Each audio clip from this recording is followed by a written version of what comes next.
Hello friends, आप सभी का थर्मोडायनेमिक्स और स्टैटिस्टिकल फिजिक्स के लेक्चर नंबर 17 में स्वागत है। और आज हम पढ़ेंगे ट्रांसपोर्ट प्रॉपर्टीज इन गैसेज। आज के लेक्चर का टॉपिक है ट्रांसपोर्ट प्रॉपर्टीज इन गैसेज।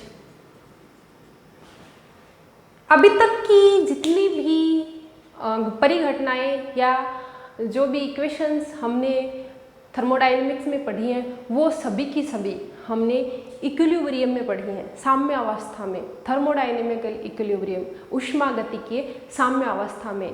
आज की जो परिघटनाएं हम पढ़ने जा रहे हैं वो साम्य अवस्था में नहीं पढ़ रहे हैं। These are the events of inequilibrium. हम पीछे केटीजी में पढ़ चुके हैं, जो काइनेटिक थ्योरी ऑफ गैसेस थी उसमें पढ़ चुके हैं कि पार्टिकल्स हमेशा ही किसी न किसी वेलोसिटी से किसी न किसी दिशा में गतिमान रहते हैं, और जब तक इक्विलिब्रियम नहीं आता ये मोशन बहुत ही रैंडम, बहुत ही वियर्ड टाइप की होती है। ये जो वियर्ड घटनाएं हैं या जो रैंडम मोशंस हैं, जैसे कि विस्कोसिटी या फिर थर्मल कंडक्टिविटी या फिर डिफ्यूजन, ये सभी किस वजह से होती है? क्योंकि गैसेज अपना इक्विलिब्रियम प्राप्त करने के लिए या तो मोमेंटम का ट्रांसपोर्ट करती है, या फिर हीट का ट्रांसपोर्ट करती है, या फिर मास का ट्रांसपोर्ट करती है। So due to that transportation of either momentum और हीट जिसे हम एनर्जी भी बोल सकते हैं, और मास, वी गेट 3 इवेंट्स। और उनमें पहली है जो मोमेंटम के ट्रांसपोर्ट की वजह से आती है, दैट इज विस्कोसिटी। सेकेंड जो हीट के ट्रांसपोर्ट की वजह से हमें मिलती है, दैट इज थर्मल कंडक्टिविटी। और जो मास के ट्रांसपोर्ट की वजह से मिलती है, दैट इज डिफ्यूजन। और इन्हीं तीनों परिघटनाओं को हम ट्रांसपोर्ट प्रॉपर्टीज ऑफ गैसेस में पढ़ेंगे। अब हम इस छोटे से इंट्रोडक्शन के बाद 1 बाय 1 पहले मीन फ्री पाथ के बारे में समझते हैं, उसके बाद इन घटनाओं पर एक एक करके जाएंगे। यहाँ पे अब हम समझते हैं कि what is the molecular collisions. What is the molecular collisions. जब गैस इक्विलिब्रियम में नहीं पहुंची है तो एक रैंडम मोशन है, गैस के सभी मॉलिक्यूल कोई किसी दिशा में, कोई किसी दिशा में, कोई उन पर किसी तरीके का कोई डिसिप्लिन नहीं है, अपना मन है उधर सभी मॉलिक्यूल्स ट्रेवल करने की कोशिश कर रहे हैं। और इस रैंडम मोशन में जब दो मॉलिक्यूल्स आपस में टकराते हैं, that is known is the molecular collision. इसको क्या बोलते हैं? Molecular collision. हम इसको लिख सकते हैं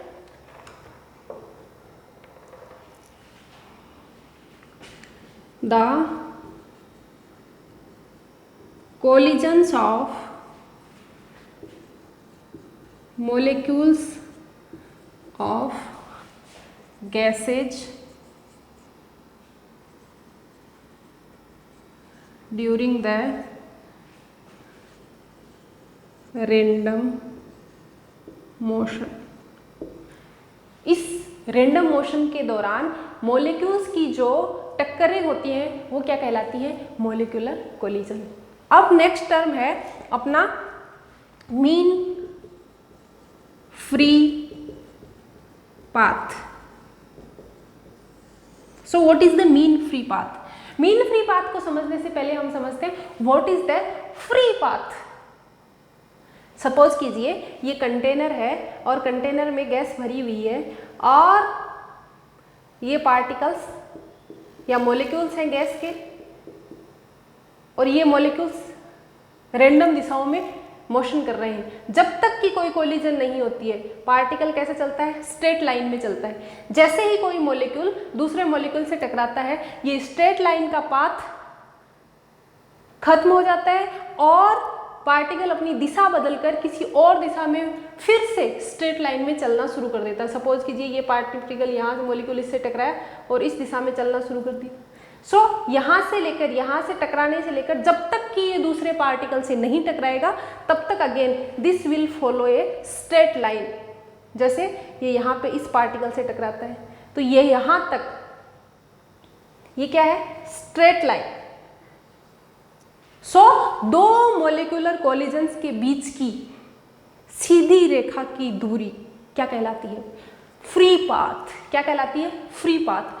दो कोलिजन्स, पहली कोलिजन यहाँ पे हुई, इस पार्टिकल ये यहाँ से चला था, पहली कोलिजन इसने यहाँ पे इस मॉलिक्यूल के साथ की, सेकंड इस मॉलिक्यूल के साथ यहाँ पे की। तो दो कोलिजन्स के बीच की जो स्ट्रेट लाइन है उसकी जो डिस्टेंस है that is known as the free path. किन्हीं भी मॉलिक्यूल के, किसी भी मॉलिक्यूल के दो कोलिजन्स के बीच की जो डिस्टेंस है उसको क्या बोलते हैं, फ्री पाथ। लेकिन चूंकि सभी पार्टिकल्स के लिए फ्री पाथ अलग अलग आएगी, कौन सा पार्टिकल कब दूसरे पार्टिकल से टकराएगा और कितनी दूरी तय करेगा, ये सभी क्या होगा, सब पार्टिकल्स के या मॉलिक्यूल्स के लिए अलग अलग होगा। So we are not interested about the individual free paths. इसका मतलब इंडिविजुअल जो फ्री पाथ हैं किसी एक पर्टिकुलर जो मॉलिक्यूल के लिए हैं उसमें हम इंटरेस्टेड नहीं है, वो हमारे लिए यूजफुल नहीं है। वी आर इंटरेस्टेड कि एवरेजन हर दो कंसेक्यूटिव मोलिकुलर कोलिजन्स के बीच में मोलिक्यूल्स कितनी दूरी तय करते हैं। We are interested in that and that is known as the mean free path. और हम उसको कैसे निकालेंगे, उसको निकालने के मैं पहले भी किसी लेक्चर में आपको बता चुकी हूँ।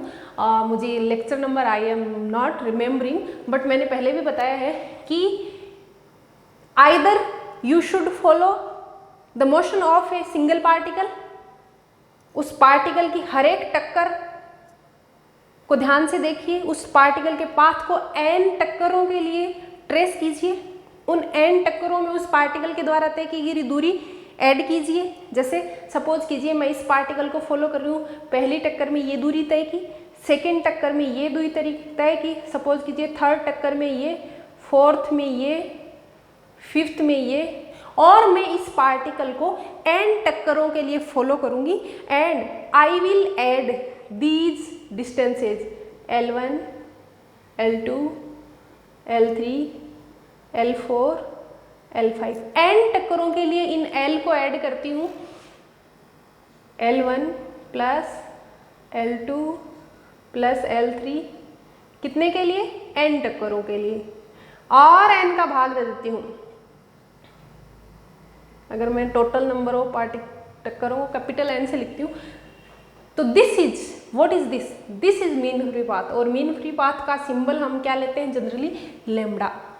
We take the symbol of mean free path as lambda। दूसरा तरीका क्या है कि एक ही टाइम t पर, at a time t हम एक साथ इस कंटेनर में रखे हुए सभी n मॉलिक्यूल्स के लिए, फॉर कैपिटल N मॉलिक्यूल्स, सभी n मॉलिक्यूल्स की मोशन को स्टडी करें और उनकी जो फर्स्ट टक्कर होती है वहां तक की दूरियां तय करें और उन दूरियों को ऐड करके और n का भाग दे दें। चूंकि इस बार पार्टिकल्स का नंबर n है और सिर्फ एक कोलिजन के लिए हम दूरियां तय कर रहे हैं, again we will get the mean free path. So these are the two ways to get the mean free path of a particle. So how we can define it, इसको कैसे डिफाइन कर सकते हैं हम, इसकी डेफिनेशन लिखते हैं यहाँ पे मीन फ्री पाथ की।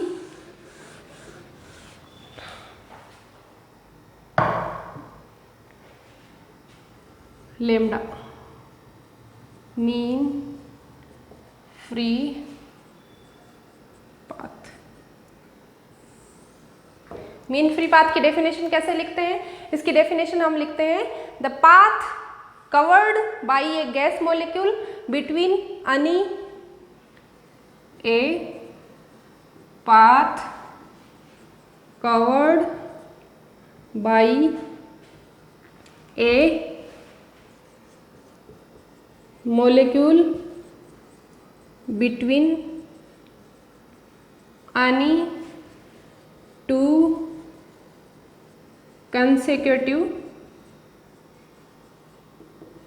collisions.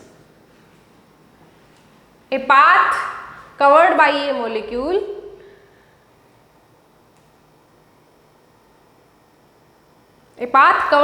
molecule between any two consecutive collisions,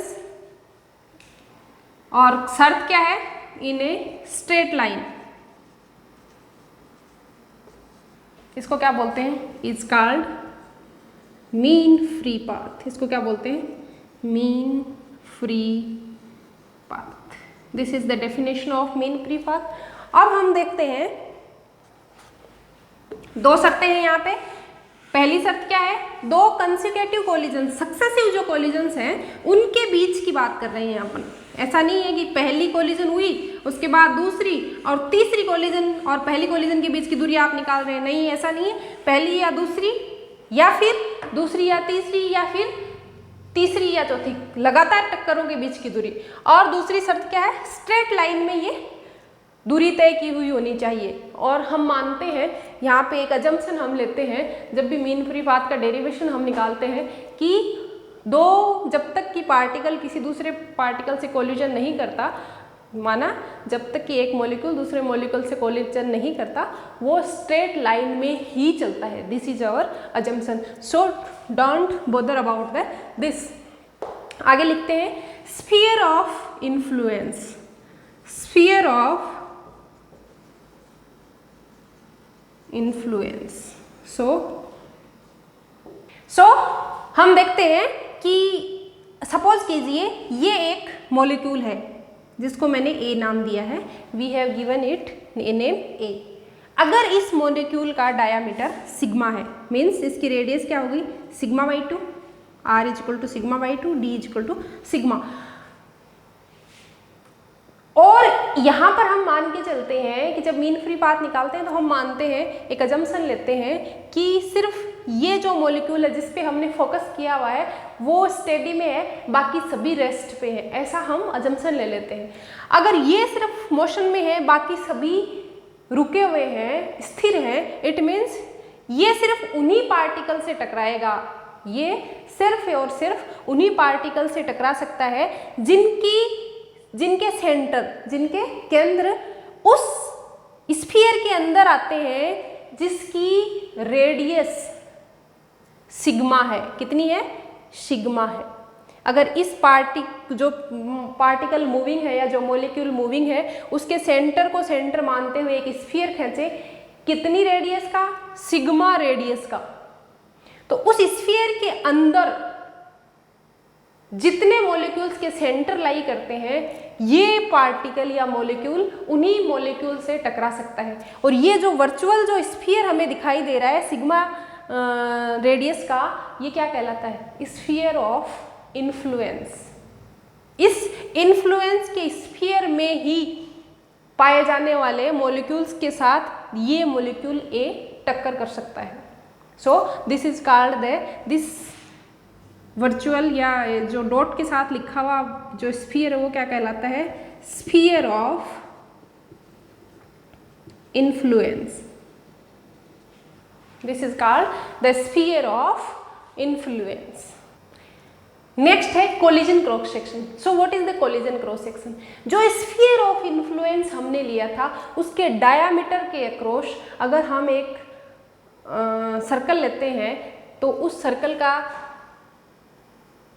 cross section क्या कहलाता है, कोलिजन क्रॉस सेक्शन। अगर उस स्फीयर के अलोंग हम एक कट लेंगे तो उसका एरिया कितना मिलेगा, area is equal to pi sigma square, और this is known as the collision cross section in this study of mean free path. आगे चलते हैं, अब हम देखते हैं मीन फ्री पाथ के लिए जो एक्सप्रेशन है वो कैसे निकालते हैं। और इस एक्सप्रेशन को एक्चुअली क्लासियस ने निकाला था, so it is also known as the Clausius expression. अब हम देखते हैं यहाँ पर हमने जो इन्फ्लुएंस का स्फीयर देखा था उसके लिए हमने एक मॉलिक्यूल लिया था A, और ये हमने माना वहाँ पे कि मॉलिक्यूल A गति कर रहा है गैस का जो कंटेनर है उसमें, बाकी सभी मॉलिक्यूल्स क्या मान लिए, अजम्पशन के लिए स्थिर मान लिए। सो दो अजम्पशंस यहाँ पे इन्होंने मानी है, अपन यहाँ पे लिख लेते हैं। लेम्डा को डिराइव करने के लिए हमने माना है पहला कि molecule A is in motion and rest molecules सभी क्या हैं, इसके अलावा जितने भी मॉलिक्यूल हैं गैस के वो क्या हैं, स्थिर हैं। All the rest molecules are at rest and the rest molecules are at rest, स्थिर है। इस अजम्पशंस को मानते हुए हम इस एक्सप्रेशन को डिराइव करेंगे। दूसरी अजम्पशन हमने क्या मानी है कि जो टक्करों के बीच की दूरियां हैं वो सभी क्या हैं, टक्करों के बीच की दूरियां क्या हैं, स्ट्रेट लाइन में तय की गई हैं। और हमने ये भी माना है कि जो इन्फ्लुएंस का स्फीयर है उसकी रेडियस कितनी है, sigma. So the radius of sphere of influence is sigma। और ये सिग्मा एक्चुअली में क्या है, इस मॉलिक्यूल जो A जो मोशन में है उसका डायामीटर है। इस जो पार्टिकल जो चल रहा है जो मोशन में है उसका डायामीटर के बराबर इन्फ्लुएंस ऑफ स्फीयर की रेडियस है। जो these are the two assumptions जो हम यहाँ पर लेते हैं। अब हम देखते हैं कि ये मॉलिक्यूलर मोशन में है, इसका मतलब इसकी कुछ ना कुछ वेलोसिटी होगी। सो हमने मान लिया कि एवरेज वेलोसिटी c से चल रहा है। c क्या है, average velocity of molecule A। दूसरा हमने मान लिया कि नंबर ऑफ मॉलिक्यूल्स जो गैस के हैं पर यूनिट वॉल्यूम कितने हैं, स्मॉल n। स्मॉल n किसको दर्शाता है, number of molecules per unit volume. अब हम देखते हैं अगर हम इस मॉलिक्यूल पर फोकस करते हैं जो मोशन में है बाकी सभी रेस्ट पे है, तो हम देखते हैं कि इसके चारों तरफ इन्फ्लुएंस का स्फीयर कितना है, सिग्मा रेडियस का। ये इस रेडियस के एक बेलन की कल्पना करें, एक सिलेंडर की कल्पना करें, तो वो सिलेंडर कैसा दिखेगा, ऐसा। अगर इस पार्टिकल के द्वारा 1 सेकंड में तय की गई दूरी c है, क्योंकि c हमने इसकी एवरेज वेलोसिटी, और वेलोसिटी क्या होती है, मीटर पर सेकंड, तो 1 सेकंड में c मीटर ये जाएगा। अगर इस सिलेंडर पे जो c लेंथ का है और 2 सिग्मा इसकी जो ये डिस्टेंस है ये वाली है, इस पर अगर हम फोकस करें तो इस सिलेंडर में नंबर ऑफ मॉलिक्यूल्स गैस के कितने होंगे, इस सिलेंडर में गैस के नंबर ऑफ मॉलिक्यूल्स कितने होंगे। बहुत ही सिंपल है, ये जो सिलेंडर है इसका आयतन निकाल लीजिए और उस आयतन को number of molecules per unit volume से गुणा कर दीजिए। वो क्या होंगे, इस सिलेंडर के अंदर इस गैस के कितने मॉलिक्यूल्स हैं वो आएंगे, और उन मॉलिक्यूल से ये A क्या कर सकता है, टक्कर कर सकता है। ठीक है, तो हम इसको एक्सप्रेशन को आगे बढ़ाते हैं, इस एक्सप्रेशन को आगे बढ़ाते हैं और लिखते हैं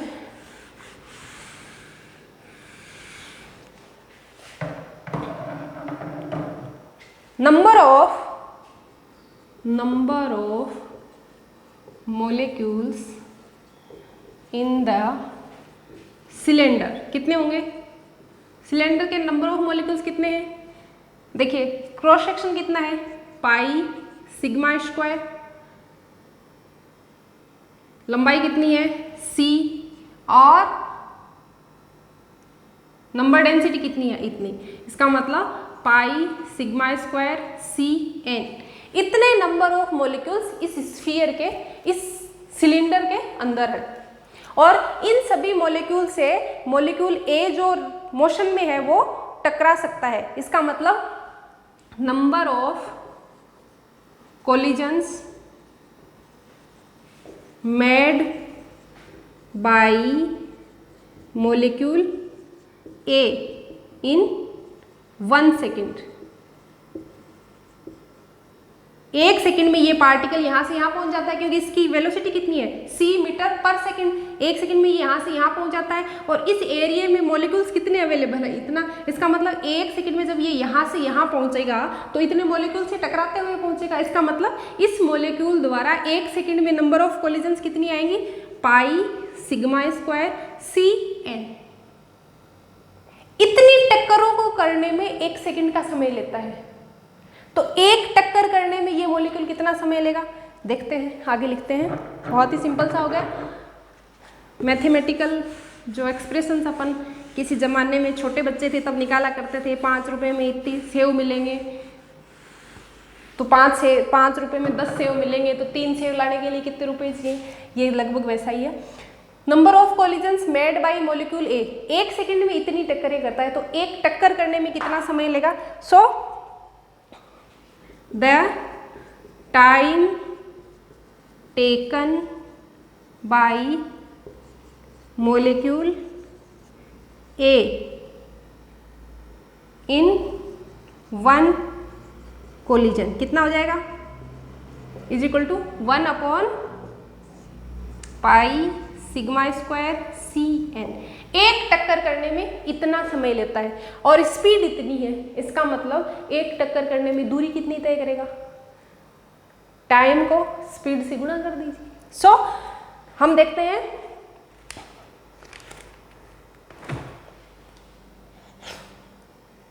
दिस इज द, और यही क्या है, दिस इज द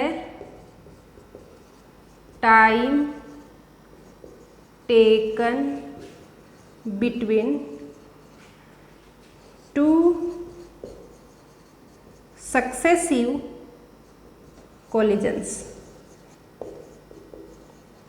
अब अगर हमें दूरी निकालनी है कि इतने टाइम में, एक टक्कर में कितनी दूरी इसने तय की, तो हम क्या निकालेंगे, the distance travelled by molecule A in 1 collision।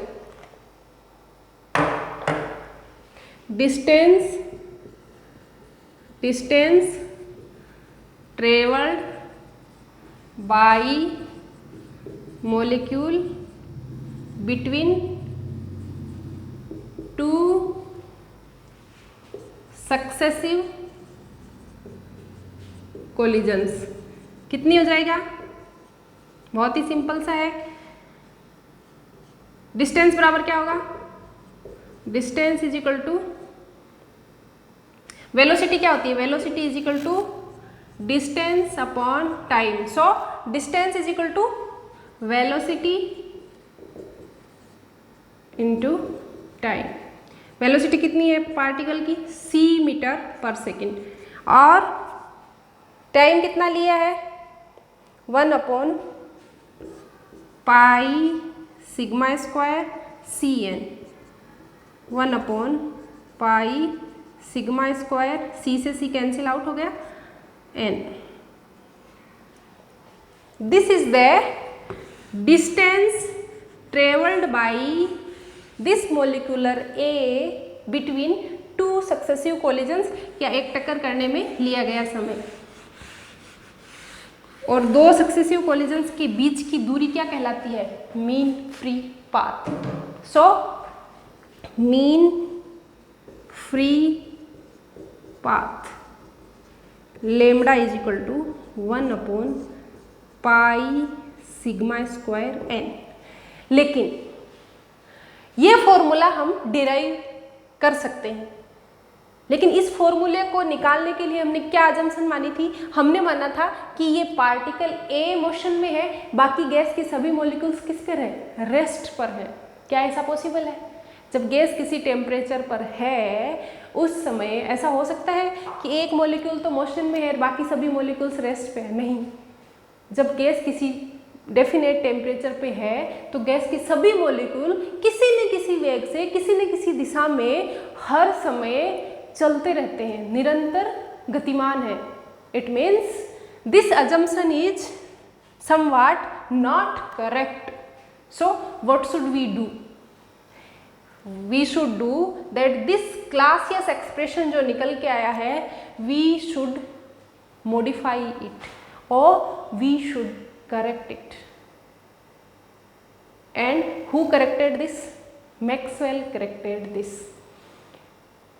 Maxwell जो साइंटिस्ट थे, उन्होंने इस अजम्पशन को हटाकर, मीन्स उन्होंने माना कि all the molecules of gas are in motion and then they derived the mean free path formula, और उनके फॉर्मूले में बाकी सभी चीज़ें सेम आती हैं, एक एक्स्ट्रा एडिशन होता है किसका, यहाँ पर नीचे √2 का। सो हम आगे लिखते हैं,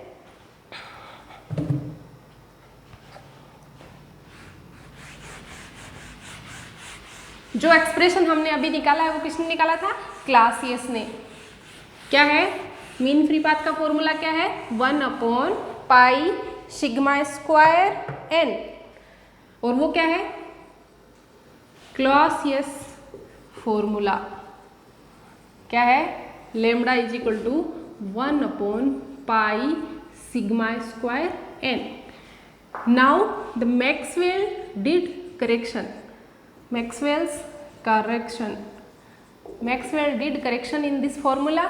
और उन्होंने क्या करेक्शन किया, उन्होंने गैस के सभी मॉलिक्यूल्स को मोशन में लेकर फिर से डेरिवेशन किया। तो हम क्या फॉर्मूला पाते हैं, lambda is equal to 1/√2 π σ² n, and this correction जो 1/√2 का जो करेक्शन आया, दिस इज एक्सपेरिमेंटल। मैक्सवेल ने एक्सपेरिमेंट्स किए और ये करेक्शन किया। So we have to take this in mind that this is the experimental correction, और we will remember it for further calculations. The correct formula is this one. चलिए अब देखते हैं कि मीन फ्री पाथ पर temperature और pressure का क्या फ़र्क पड़ता है। सपोज कीजिए एक कंटेनर में गैस है और आप उसका टेम्परेचर बढ़ा रहे हैं, तो क्या होगा, मीन फ्री पाथ आपके हिसाब से क्या होना चाहिए, बढ़ना चाहिए या घटना चाहिए? Obviously it should increase. अगर हम टेम्परेचर बढ़ा रहे हैं तो गैस के मॉलिक्यूल्स ज़्यादा दूरियां तय करेंगे जब तक कि प्रेशर कांस्टेंट है। लेकिन अगर हमने प्रेशर बढ़ाया तो क्या होगा, कोलिजन्स का नंबर बढ़ जाएगा। So even though we are increasing the temperature, चूँकि प्रेशर बढ़ाने से कोलिजन का नंबर बढ़ गया है, इसलिए मीन फ्री पाथ क्या हो जाएगा, घट जाएगा। It means mean free path है वो टेम्परेचर के प्रोपोर्शनल होना चाहिए और प्रेशर के इन्वर्सली प्रोपोर्शनल होना चाहिए। इसको हम फॉर्मूले से भी देख सकते हैं। आइडियल गैस इक्वेशन क्या था, आइडियल गैस इक्वेशन को हम कैसे लिखते हैं, PV is equal to nRT। So P is equal to n/V/RT।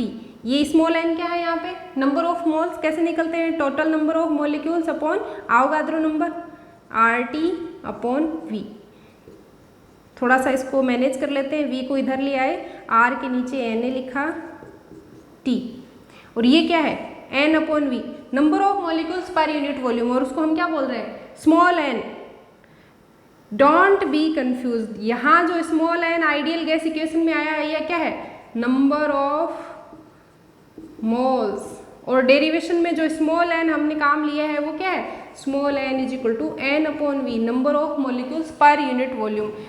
तो थोड़ा सा इसमें चेंज कर लेते हैं, जो ये नंबर ऑफ मोल्स है इसको Na से लिख लेते हैं थोड़ी देर के लिए, क्योंकि पीछे हमने number of molecules per unit volume को स्मॉल n से लिखा है। So this is small n, और R/N क्या कहलाता है, K, Boltzmann constant, this is T।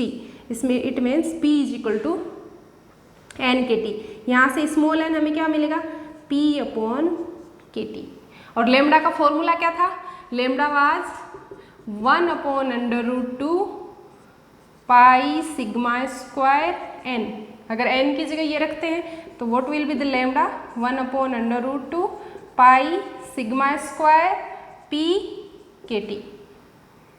और यहाँ से हम क्या देख सकते हैं, lambda is directly proportional to T and lambda is inversely proportional to 1/P। These results were very obvious.